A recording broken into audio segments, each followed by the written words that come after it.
time for benchmarks on the new Micromax A110 Canvas 2, and we unboxed this phone for you guys. So if you want to check out the unboxing, you can click this video in this area over here and quickly jump to the unboxing to see what the phone looks like, what the specs are, etc, etc. But we're going to get into the details over here, and we're going to get into hardware tests, benchmarks, etc. So let's begin with that. So I'm going to quickly unlock the device, and I'm going to show you a quick look at the Google Play Store first of all. So quickly jump into the Google Play Store. You have everything that you do. I'm also going to be installing a couple of games like Asphalt, FIFA, and Nova 3, and giving you a quick gaming test as well. So that's good. Let me quickly jump back to the Google Play Store. One thing I forgot to download was the Multitouch.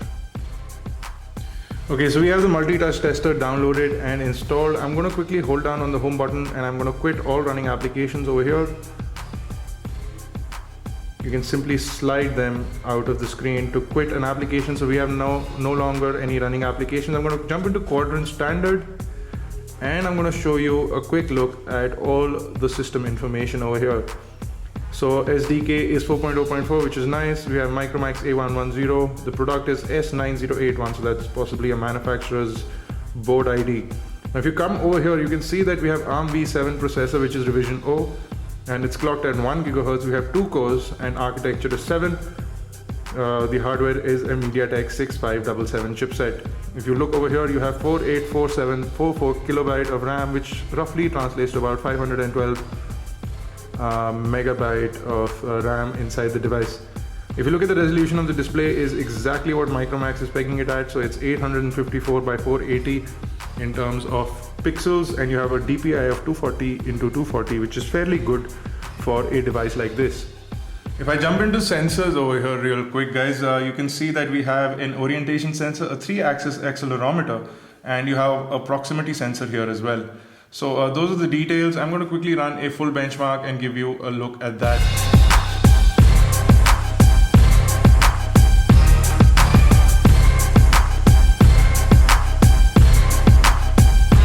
So the benchmark is over. We're going to quickly show you the results over here. So of course we have the HTC One X right on top over here, but if I zoom in real quick, you'll be able to see that the device, or the Micromax, scores a 2581 on the benchmarks, and you can look at the details over here. So total CPU is 4426, memory is 2980, input output 2D and 3D performance scores are also here. So let's quickly jump back out. I'm going to quickly quit Quadrant running in the background, and I'm going to shift over to Nina Mark II, which is over here. I haven't even run it myself, so this is going to be a first for both of us. And here we go, we're running Nina Mark II.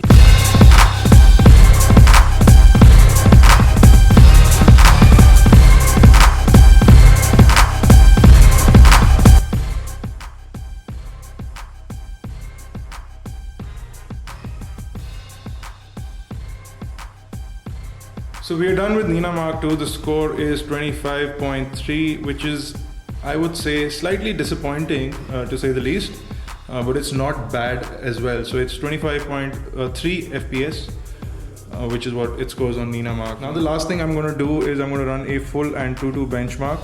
So that's going to be the benchmarks. So as the 110 is an unauthenticated device, so we don't care about that. All we care about is the result of the benchmark. So let's go.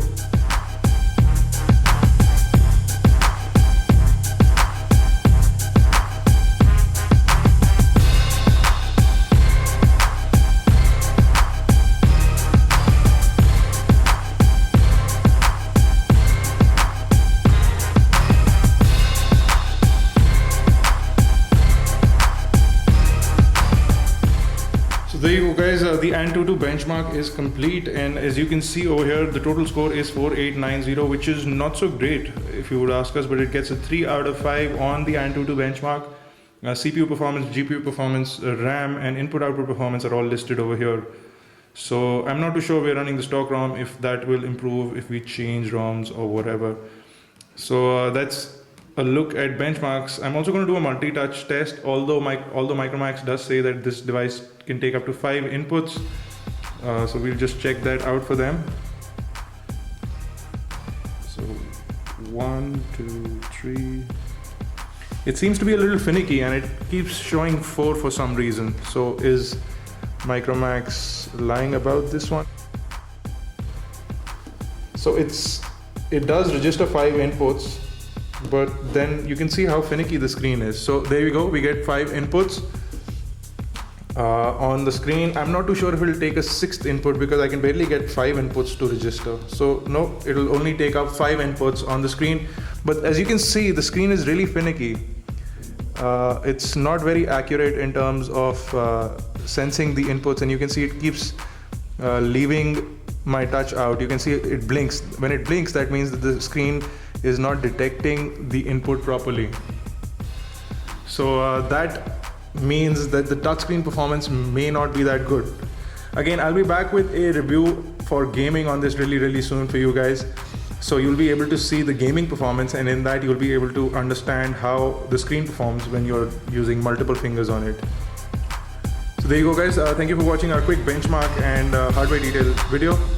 Stay tuned for more videos on the A110. Of course, you can visit us on iGyaan.in for the full lowdown. You can also check us out on Facebook, Twitter, Google+. Make sure you subscribe to us on YouTube, youtube.com/iGyaan, youtube.com/iGyaan TV. Thank you for watching.